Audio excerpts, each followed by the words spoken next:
Somewhere on my computer, there's a folder called Projects. Inside it, a business idea with a full deck and a financial model I built over 3 weekends. A writing project I started twice and abandoned twice. A course outline with 17 modules, all named, none recorded. A podcast with 4 episodes, scripted, edited, never published. An app concept with wireframes, a color palette, and a domain name I'm still paying for. None of them are finished. All of them felt, at some point, like the most important thing I'd ever work on. And for a long time, I told myself the same story about all of them. I got busy. Life happened. The timing wasn't right. I'll get back to it eventually, but eventually never comes. And the folder gets heavier. If you have a folder like that, physical or digital, real or just in your head, this is for you. Because the reason those projects aren't finished probably has nothing to do with time or discipline or the right system. It has to do with something that happens in your brain about 3 weeks in. And once you understand it, you can't unsee it.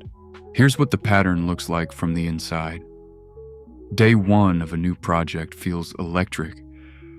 You can see the whole thing, the finished version, the impact it'll have, what it'll feel like when it's done. You work for hours without noticing. You think about it in the shower. You open the laptop at midnight because the idea won't wait. Week 2 is still good. There's momentum. You're building something real. The pieces are coming together. And then, somewhere around week 3 or 4, something shifts. It's subtle at first.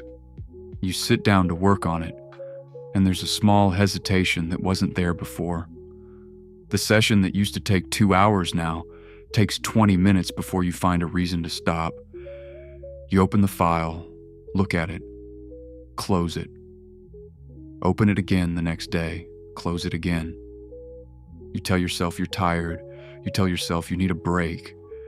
You tell yourself you'll come back when you have more energy, more time, more clarity. And then something new comes along. A different idea. A better idea. One that has that electric feeling again. The one the current project stopped giving you 3 weeks ago. And the cycle starts over. If this sounds familiar, you are not lazy. You are not undisciplined. You are not broken. You are experiencing something that has a name. And understanding the name changes everything. Psychologists call it the mid-project dip. But I think that name is too gentle. It makes it sound like a small bump. It isn't. For a lot of people, it's the place where everything dies. Here's what's actually happening. When you start something new, your brain is running on novelty. Dopamine, the neurotransmitter associated with motivation and reward, fires heavily in response to new stimuli. New project, new idea, new possibility. Your brain treats the beginning of something as inherently exciting, independent of whether the thing itself is meaningful. This is especially pronounced in people with ADHD, but it happens to everyone to some degree. The problem is that novelty is finite. Around week 3, the project stops being new. The dopamine from novelty dries up, and what's left is the actual work, the unglamorous, repetitive, detail-heavy work that turning an idea into a finished thing always requires. And if the only fuel you had was novelty, you're now running on empty. This is the moment most people mistake for a signal that the project was wrong, that the idea wasn't as good as they thought, that they should trust their gut and move on.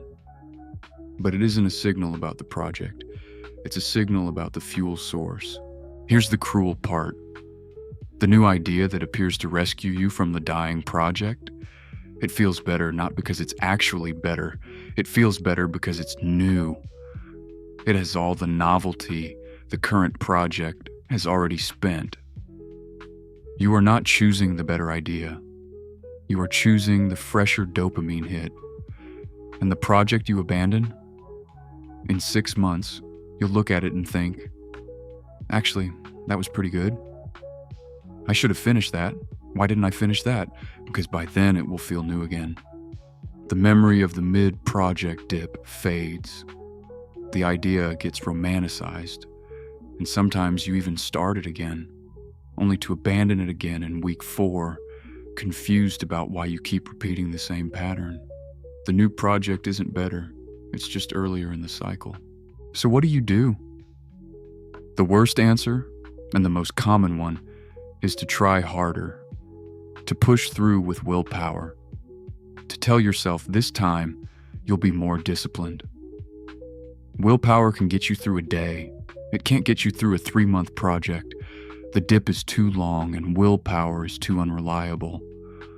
The answer is to change the fuel source before the novelty runs out. Specifically, to build a second reason to finish that has nothing to do with how exciting the project feels. There are 3 that work. The first is consequence. Tell someone what you're building and when it'll be done. Not for accountability in the motivational poster sense, but because the social weight of a commitment is a different kind of fuel than excitement. It doesn't spike and crash. It burns slow and steady. The second is constraint.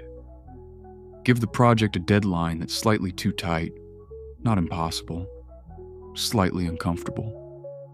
Urgency manufactures focus in a way that open-ended timelines never will. The folder with no deadline will never get done. The project due in 6 weeks might. The third, and this is the one most people skip, is reduction.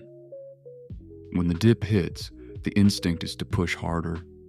The better move is to make the project smaller, not abandon it, shrink it, cut one module, one chapter, one feature, reduce the scope until finishing feels possible again. A smaller finished thing is worth infinitely more than a larger abandoned one. Consequence?